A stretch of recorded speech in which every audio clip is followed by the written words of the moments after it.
अस्सलाम वालेकुम, मैं हमारी अली, आप देख रहे हैं मेरा चैनल। मेरी ज़िंदगी है तो उस मोड़ पर आ चुकी जिसका सबको इंतज़ार था, जहाँ पर आयरा का बार बार मिस करना कामयार को, और जब कामयार बार बार बोल रहा था, पीछे आ रहा था कि मोहब्बत करता हूँ, तो कभी थप्पड़ मारना, कभी इग्नोर करना, कभी इंसल्ट करना, कभी तजलील करना। और आज जब वो अपनी ज़िंदगी में ये सोच कर उसको इग्नोर कर रहा है कि जहाँ पर अहमियत नहीं वहाँ पर प्यार दिखाने की या पीछे जाने का कोई फ़ायदा नहीं। हम जिनसे प्यार करते हैं ना, उनके आगे कंडीशंस नहीं लगाते। तो क्या अब वो इसी तरह से आगे बढ़ जाएगा और जो आयरा है क्या वो मिस करती रह जाएगी?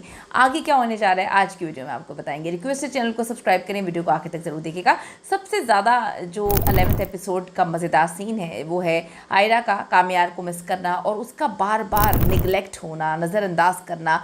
आयरा की कैफियत बाज़ाहिर हमें खामोश नज़र आई है, मगर अंदर से शदीद हंगामा है, अंदर से तड़प रही है, तकलीफ़ में कि यार जो मेरे पीछे पागल हो रहा था वो किस तरह से मेरे साथ ये सलूक कर सकता है। कामयार को याद कर रही है, उसे शऊरी तौर पे तो नज़रअंदाज करिए, लेकिन ये कैफियत आप रिलेट कर सकते हैं, और यही इसकी सबसे मजबूत नफ्सियाती पहलू था। अगर हमारी जगह उनकी ज़िंदगी में है तो हमारे अलावा कोई नहीं दे सकता, और अगर हमारी जगह उनकी ज़िंदगी में है ही नहीं। अब ये मिस क्यों कर रही है? ठीक है, ये तो कहती है कि तुम तो बहुत ही बुरे इंसान हो, तुम ऐसे हो, तुम वैसे हो, तो फिर अब मिस करना, कामयार को मिस करना मोहब्बत की कमज़ोरी नहीं बल्कि जज्बाती वाबस्तगी की सच्चाई है। वो जानती है कि कामयार उसकी ज़िंदगी का अब एक हिस्सा बन चुका है या फिर कभी बहुत इंपॉर्टेंट हिस्सा रहा है, इसलिए याद आना फितरी तौर पे है। इस किस्म में इसकी खामोशी, खाली नज़रों में देखना, बेदिली, सब जो है इसी से रिलेट कर रहे हैं, इसी की अलामत है। और फिर वो उसे इग्नोर होना भी उसको पसंद नहीं आ रहा। ये नज़रअंदाज करना ज़िद नहीं है बल्कि ख़ुद को जो है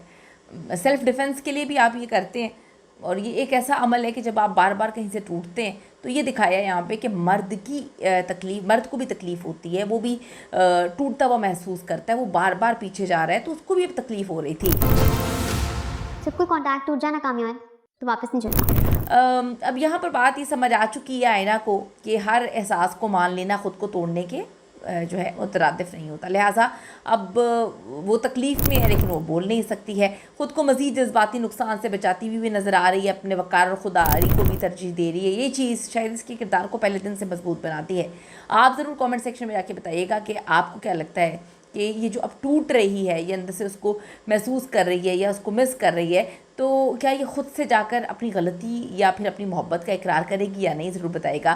कामयार की खामोशी और जो बेबसी है इस किस्त में वाज़ेह है, मगर मसला ये है कि वो वजाहत देने की बजाय इंतज़ार कर रहा है कि अगर उसको भी मुझसे मोहब्बत होगी तो आकर आगे से बोलेगी। ये रवैया हमदर्दी तो पैदा करता है मगर इसे एक गैर फ़ैसला कुन किरदार भी बना देता है। ड्रामा बहुत ही खूबसूरती से दिखा रहे हैं जी, बहुत प्यारा ड्रामा दिखा रहे हैं। मोहब्बत हमेशा करीब ले आई, ये ज़रूरी नहीं होता। बाज़ औक़ात मोहब्बत जो है वो फ़ासला भी मांगती है।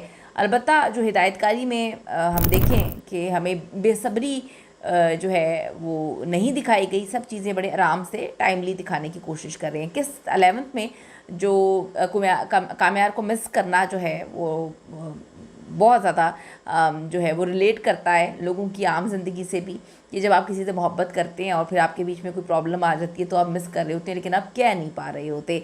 ये मरला है जहाँ मोहब्बत खामोश हो जाती है।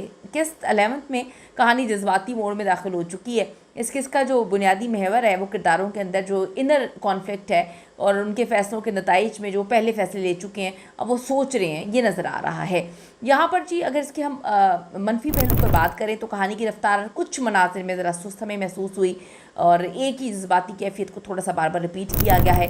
साइड वो जो कैरेक्टर्स हैं उनको अभी तक मुकम्मल गहराई नहीं दी गई, वो बेचारे साइड पे ही लगे हुए हैं। जो इसके मस्बत पहलू हैं वो बहुत ज़्यादा हैं, जहाँ पर जज्बाती सच्चाई है, मजबूत अदाकारी, क्या कमाल अदाकारी है, रिश्तों की नफ्सियाती जो चीज़ें हैं, कॉन्फ्लिक्ट्स, वो भी हमें अच्छे नज़र आए हैं। ख़वातीन के किरदार को कमज़ोर दिखाने के बजाय सोचने वाली हस्ती के तौर पर पेश किया गया है, ये बड़ा पॉजिटिव पॉइंट है।